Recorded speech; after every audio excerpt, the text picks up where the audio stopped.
team that had its back against the wall in Week 3 were the Buffalo Bills. They got the big win at home against the Arizona Cardinals.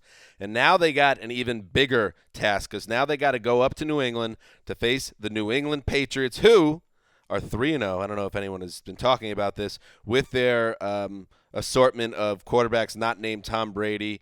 All indications, Greg, that Jimmy Garoppolo is starting? It's up in the air. It's the Patriots. I would guess that, but they were waiting to see how he responded after increasing his work at practice Wednesday. There were some mixed reports on how that went. And Rex Ryan is having his fun with this week, but then you just have to look at history, and this doesn't matter, but I just want to point out that the Patriots have won 23 of the last 25 games against the Bills by an average score of 31-16. So no team owns the Bills like the Pats, and now they get them at home. And here comes Rex Ryan with his weirdo Bill Belichick obsession.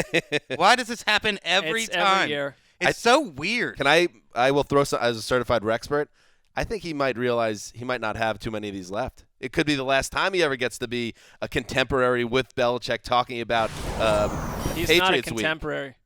Well, they're coaching together at the same time. Okay. No matter who plays quarterback for the Patriots, this is a LeGarry Blount game. The Patriots are the only team in the NFL with more than one 100-yard rusher this season. LeGarrette Blount's leading the NFL in rushing. That's wild. And I think he's going to get 20 carries again in this game. Joe Thuney's been a great draft pick for them. Yes, guard. He's been great. Nate Solder's return healthy, looking good the last couple weeks, has been under the radar. They're getting big-time contributions from their offseason pickups like Chris Long and Chris Hogan and Martellus Bennett. You hopefully get Gronk back looking like Gronk this week. There's a lot of things that are trending pretty well for the Patriots. Are you worried?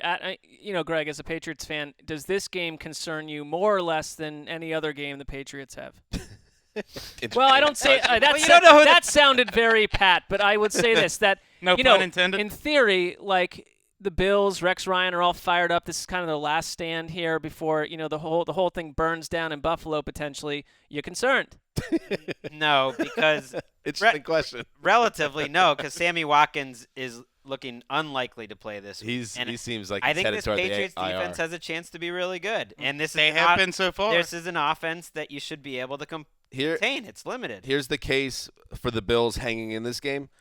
Wes, I know you said it was more a breakdown of the Cardinals, but I'm going to give Bills credit for taking care of business in Week 3. So they're coming off a game where they kicked some ass. They got a little bit of a swagger off that, I think. And the Rex Ryan defense, which is playing well with a lot of no-names, maybe Jimmy Garoppolo at less than 100%, or even Jake Brisket at less than 100%.